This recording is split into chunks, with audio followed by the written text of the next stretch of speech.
A Map of Melancholy. The cut aches beneath eyelids of sky, a glimpse of cherry red dusk light, distorted through water in a glass. Trees are sickly yellow in winter's killing ice. Only the season of Zana, symphony of trees swirl, coiling, uncoiling her hair. Shoes nickel into silver along Rue Tillich, in the purlieus of Rosenzweigstrasse, within walking distance of fountains, spray can graffiti, slick kitsch colour, tone cone. But there is no continuing city. Not only people but things get broken.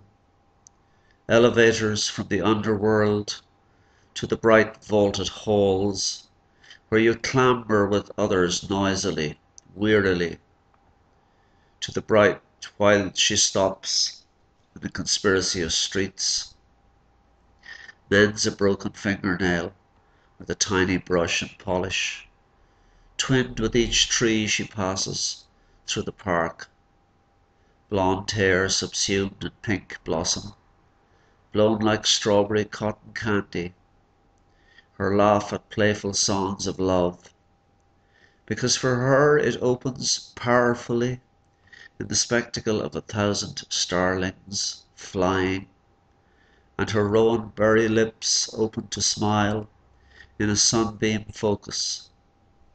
For to touch her heart is to feel life flowing as the fiery arrow of sunrise above a sleepless ocean of milk, and is by the action of her hands suspended, raised towards you, and the trees move and turn, moving sunlight, and the seashell teeth that change into pearls, while her voice ends the sonic of suffering, where the extremity of feeling pours out, flooding the senses, and dreadlocked anxiety opens into what life, what bliss. The photograph at the causeway of her diastemic smile against the breaking surf and rocks, where metaphysics lose out to the sensual, and she owns the heaving ocean and the jagged bedrock grotto that enshrines her cult. So you cannot think within this liquor of confusion, yielding to laughter, and what is her smile? She will not answer every persistent question directly. She wants it now, and you better know what it is. The information is given in smiles. Read them carefully. And most of all, life tells you what you see is perfect. But as soon as you reveal this, she will shrug ruefully in the ultimate sport. And would you ever want it to end? In solitude such as theophany, and solitude is stronger than songs about it, deeper than contemplation.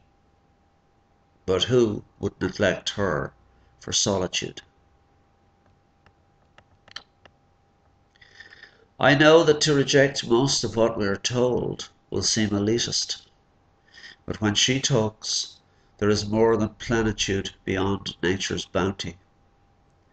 I don't believe any more in news. It is abused. I don't accept your rejections of the sacred that I have tasted in her eyes and her voice, which you fake in your many presentations. Go ahead, manufacture your things, but I may spit on most of them because we are fleeting. You shall not lead me next door to doom. You shall not make me fear what you honour. I know our limbs are the cage, and this song is free, and felt from inside, outside your strictures. This song is given forever by her to me. So world, I say to you, go on your way without her, or with her, for she will be known, the one untorn seam, and though you don't believe me, the untorn mind.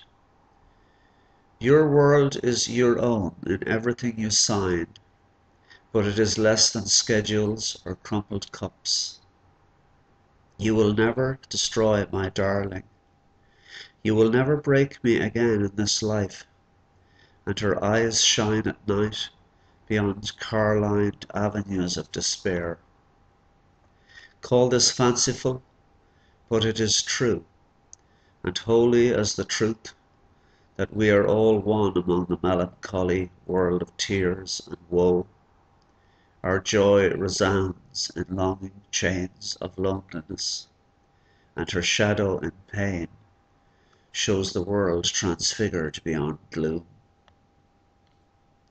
She is alive more than time's apparent movement taking me with her, more than time ever shall.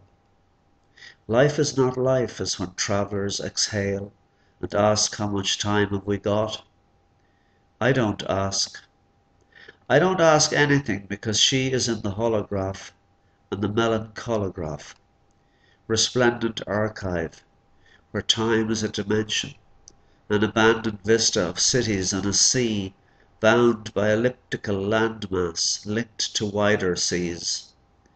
Therefore watchers from deepest space have pity on us when the night is long and laden with luminous laptop windows, and real pain below the forgotten livid sky looms and does not regulate.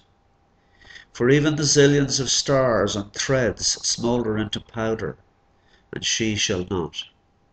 She shall not leave me alone, for dear life is not tawdry, and living is not a feather plucked for extinction, nor pain itself, longing in purification of the blood in its own seascape towards vision, which renders the pigeons flying from the sea-wall a visual quotation, and the herons on the deepest rocks looking out to sea some salt-encrusted mural on a medieval ship. For if you had found the lost map with her, the geography beyond the maelstrom, and with widening gaze accepted in formidable strength that we are weak, we are dying, we are cinders already clinker less in sound than castanets. And when she turns to gaze into your eyes, urgent as the time of night in the airport throng, where lone purpose and intent, smoke rooms foggy with swirling glass, and the Ouroboros invisible, visible, orchestral melancholy trains speeding, full, entering the M tunnel. The hem of the sea is not beautiful then, neither lace nor silk desert dirt sand, threadbare grass oasis, littered rivers in flood, the furrowed oceans of silent fish who stare aimless through their ceiling at the sun. Nature hides mysteries in water and in the oceans that potentially reveal the spectacle, insubstantial in the spectator publicly watching in disbelief, as mercurial moods, calm, crazy, hollow, displace and obliterate steadier modes of thought, grimy blades of grass framed in ice, and sculpted ice demigods, tight shoes bearing their feet poised on the steel-ridged steps, still targets, time beings, ghosts, limp hands on rubber handrails, not always elliptical. Moving these creatures after such a night, in clothes from stage, screen and store, to the percussion of turnstile checkout, adagio of talk, the partial resolve of the known transaction, coffee bakery aroma of kiosks, luggage on wheels, life's hectic spiel. Serious, gloomy, sorry faces, mocked by weeds and vinegar rain. There is only one journey, and it is to her smile, to the angel threaded strands of her hair in the sun, To a cup she graced with her mouth and tongue, to a grove of cherry trees she planted for peace, to her house on a hill above a divided city, where she looked on killing, and her eyes and actions kept a glow beneath the darkness. No, no, no, no, no! I tell you I have been within her sacred grove, and we shall not be burned like the combustibles when the grey smoke of bitumen throbs among the vertebrae of flames, and the stench is hell. For to be touched by her is healing, and in an instant all pain, all death, all longing disappears, and in her eyes and voice is the resolution of the quest, while in her kiss a true home emerges for this earth that baffles, astounds, repels, and yet astonishes in its chant. Fix your eyes on her gaze, and this is easily done. Ask nothing of her as the tar barrels burn, and the city is shaken in quakes, as if time stops the ripples of blood that form in pools. It is not blood, it is wine from the vat. No more, no more. Every blown leaf and flower calls you out to her. All is resolved. We have not been created for horror solely, and the cause only known in part. So let the complete resolution in your eyes merge with her rippling smile, within, without, while nature shines, and we will know. Let me repeat, we will know before we die. It is told in the pools of her eyes, into which I move down behind a waterfall to a volcanic marble entrance that opens where starlings beat warmth and music from their wings. The goat chews grass for its green wine. Cherry trees cast their fruit into baskets.